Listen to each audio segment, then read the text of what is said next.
All right, hey guys, what's going on? Caden Cleveland here with the Oklahoma Senate, and you are joining us for another episode of OK Senate on Deck. Of course, just like every week, we're going to be joined with our President Pro Tem, Senator Greg Treat.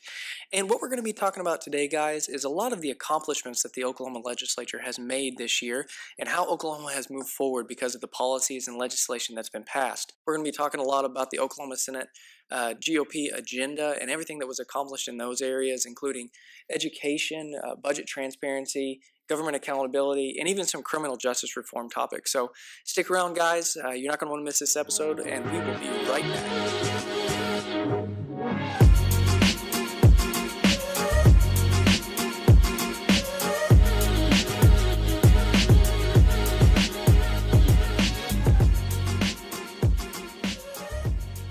All right, hey guys, welcome back to OK Senate on Deck with another episode with President Pro Tem, Senator Greg Treat.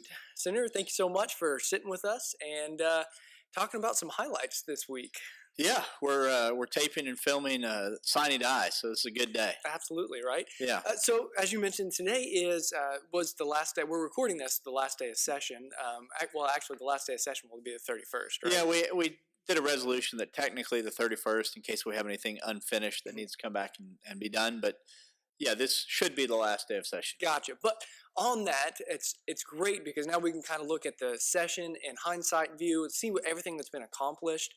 So really, for this episode, I was hoping that you can kind of walk us through the highlights of the session, everything that the legislature has accomplished to make Oklahoma just a better state. So I'll kind of turn it over to you and let you walk us through some of the key points and key highlights from this session. Yeah, this was an A-plus session without a doubt.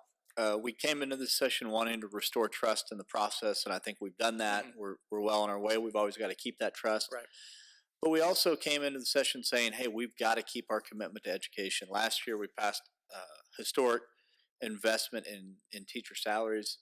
This year we followed that up with an additional bump on teacher salaries, but also a very substantial investment in the funding formula, or classroom funding is a more accurate way of putting that. Right. And so that was huge. But we also, we started off this session passing constitutional carry, passing government accountability right off the bat. Right off the bat. No question about it. It got after it real quick. Did not waste any time whatsoever. And then, we did some judicial reform, so judicial redistricting, which is extremely important when you're talking about lawsuit reform, but also just the way the court system works. Right. We protected workers' comp reform and actually came up to an agreement at the very end of session on workers' comp reform that Senator Daniels, she and I talked a little bit about on the previous taping of this. But this session, we had 4 objectives when we came in as Senate Republicans. Those who are watching the video will see the board over my left shoulder that goes through those, but all 4 of those have been delivered to the governor's desk at the taping of this. Many have been signed. We anticipate all of them to be signed. Right. And they are all true game changers. So let's just go through just real quickly. For those of you who are just listening to the podcast and can't see the board, the first one on here is budget transparency. Can you kind of walk us through where that has been accomplished? Yeah. Well, first off, we did it through the process this year in having a more organic bottom-up approach to budgeting, where the subcommittees were really empowered, and every member of the Senate was involved in that, both Republicans and Democrats. But from a forward-looking basis, we passed LOFT. And LOFT, Legislative Office of Fiscal Transparency, will give the legislature much more authentic numbers to do our budgeting from, but everything that they do will be available to the public. So the public will have an unprecedented look at state government. And legislators will have an unfettered look at state agencies. And for the general public to be able to see how efficiently these state agencies are running. That's going to be a huge thing, I think, for LOFT.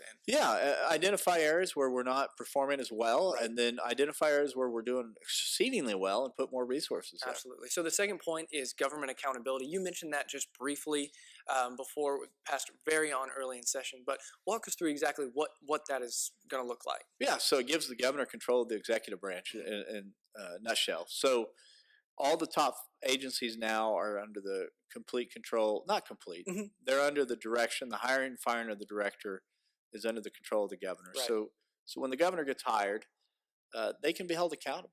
DOC is now under direct control of Governor Stitt. Right.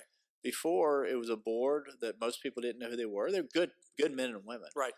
But there was no accountability if something went wrong Right. there. And now, if something goes wrong at DOC, it's the buck stops at the governor's desk. The same. We did that a few years back on DHS, but this year, the remaining 5 top agencies. So when you look at ODOT, when you look at Oklahoma Department of Mental Health, Substance Abuse Services, Oklahoma Healthcare Authority, which is the Medicaid agency of the state of Oklahoma, right.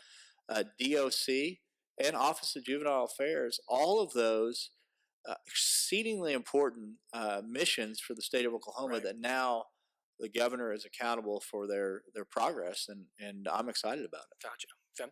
Next topic here is something that we've talked about a lot over the last few weeks, and it's education and moving education forward. One, capitalizing on the huge investment that was made last session, capitalizing on, but then also a movement to get schools back on more so on a 5-day school schedule and things like that. Can you explain us what happened there? Yeah, Senate Bill 441, which started off as a 5-day school week. It ended up being in hours, and then you can get an exception from the State Department of Education. Won't be implemented until the 21-22 school year, but it's an extremely important reform. It puts students back front and center on the educational talk. So when you're looking at, do we do 4 days, do we do 5 days, do we do year-round school, whatever, the student and the achievement, academic achievement of that student should be first and foremost, and Senate Bill 441 put them front and center. I was speaking with Senator Stanislawski, who's the education chairman here in the Senate, and one of the things that he said that he really loved about Senate Bill 441 was we have some districts in Oklahoma who went to a 4-day, and they're only going to school 130 days a year. But Senate Bill 441 puts the focus back on the student and makes sure that they are in the best situation possible to succeed. But it still gives those districts the option to continue on a 4-day schedule. Is that correct? Yeah. Okay. So it puts a minimum of 165 days with a waiver that can be granted that it takes into account both financial savings and academic achievement. Gotcha. But most important, academic achievement. Right. Just making sure that those students, it's not affecting the students in a negative way. Most states around the country have about 185 days of class. Oklahoma has 180 days officially in the books. Right. A while back, 2008, 2009 timeframe, there were some tornadoes and some storms, flooding, I believe, too. But I know tornadoes that school districts couldn't go all the way to the end. So to give those school districts flexibility, we moved from a days to an hours. So the equivalent of 180 days in hours. Right. So that has advanced to where quite a few schools are going to a 4-day school week. That's awesome if the kids are still being served. Absolutely. And some communities love it. Great. Just show that the student is still front and center. That's right. We need to make sure that these students are in front of a professional educator that has their best interest in mind. Right. And the more seat time they have in front of a highly qualified teacher, the better off we will be as a state. That's it right there, just making sure that the students are taken care of. Last topic here, the fourth agenda point on the Senate GOP agenda was criminal justice reform. What are some of the key elements to criminal justice reform that were advanced this year? Yeah, so that's been about 4 or 5 years in the making. So we've made a lot of progress over the last 4 years. This year, I think probably the biggest achievement was being able to get $10 million into mental health and substance abuse for criminal justice reform. Right. And we probably need to continue that commitment on an even bigger basis, on a going forward basis. So we need to invest more. Right. The need is great. But we also rewarded programs that pay for success. So Women in Recovery up in Tulsa has been a model for pay for success, where we get, in that instance, female inmates reintegrated into society, female drug abusers, the help they need. And it's a good model. For too long in Oklahoma, people who have drug addiction and or mental health issues end up in prison. And that's not the best place to serve their needs, but it's also not the best place for public safety, because they go into prison for a little while and then they come back out with no help. We've got to get help and resources in there. Hopefully we can keep people from going to prison and bend that curve. We've got a lot of work left in front of us. We achieved some success on that this year, but I hope we achieve even more success on it next year. Love it, absolutely. Well, you mentioned at the beginning of this podcast that it's been an A-plus session. I mean, just walking through the Senate GOP agenda and everything that's been accomplished just in these areas. I mean, you even mentioned the constitutional carry and redistricting, things outside the agenda that are just huge accomplishments for the state moving forward. So yeah, it was a great session. When you're in the middle of it, sometimes you get in a fight here or there or a disagreement, and you can get lost. But if you look from the start of session to the end of session, this has been the best session I've been a part of. Wow. Best session in most people's minds that I talk around here too. And we're not done. The work's never done. But we served Oklahoma exceedingly well this year, and I'm excited to come back next session. Legislators' work isn't done in May. It doesn't start in February. It's a year-round deal. So we'll still be meeting throughout the interim, trying to put together our agenda for next year. As the pro tem, I take the agenda put together by my caucus extremely. I take it very seriously, and so we'll be working on what you see. If you're listening to the podcast, you don't see it, but if you're watching the video, you see it. The board over my shoulder that has our 4 points. We'll be working on that for next year. Right. And so, give us your ideas. We'll be working.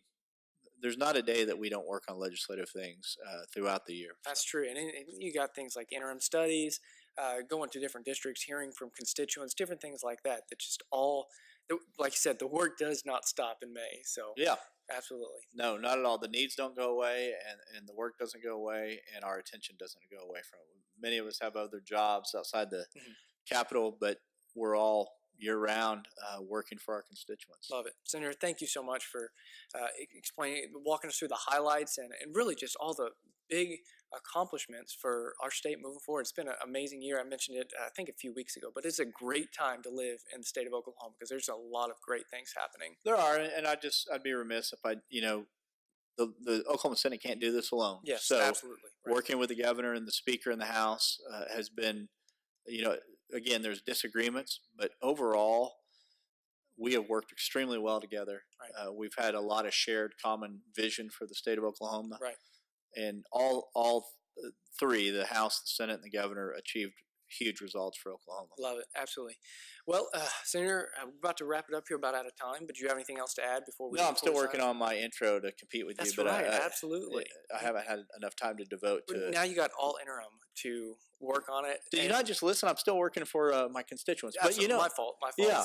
Hey, this is Caden Cleveland. I'm going to try it out. No, okay. We'll get on that just as soon as possible. Yeah, you need to train me on that. That's kind of like my thing, though. You can't take that. I'm going to try. Okay, we'll reverse roles. How about sometime next show? All right. We'll keep saying that until somebody actually picks up on it. So all right, sounds good. Well, hey, guys, thank you so much for joining us. I hope you've been able to learn a bit about everything that's been accomplished and really just the advancements that Oklahoma's been able to make this year. Hey, let me do something real quick. Absolutely. I know you're signing off, but this was a brand new team in the Senate. Myself as the pro tem, Kim David as the floor leader, right, and Roger Thompson as the appropriations chair. Obviously, it takes a lot more than just those three people, but it is a team that I'm extremely proud of. Senator Thompson, Senator David, all the chairs, sub chairs, made, I think, the state proud this year, not just the Senate. So I'd be remiss if I didn't go say that before we got off here, because I'm brand new in the role of pro tem. They're brand new in their roles, and I think everyone filled their roles very, very well this year. Love that. Absolutely. Well, that's the best word to finish off on there right there. But guys, thank you so much for joining us. And here in the next few weeks, it is interim, so we may do more podcasts here every other week or so. We're going to do a lot of more traveling around the state, maybe going to see some different members' districts, things like that. So hang on tight. We'll be talking a lot more through all the different accomplishments through session. There were so many, we can't cover them all just in this one podcast, but we'll be going more in depth on a few other topics too. And if you do have any questions, something that we didn't talk about today, feel free to email us. It's we've got a direct email here to the podcast, ondeck@oksenate.gov. If you have a question about maybe something that was talked about in a previous podcast, or maybe something we haven't covered before, feel free to email us and we'll definitely talk about that and give you an update on that. So Senator, anything else? Nope. Thank you. Awesome. There we go. It's short and simple there. Senator, thank you so much. And guys, thank you. And we'll be back here real soon with another podcast for you. Bye.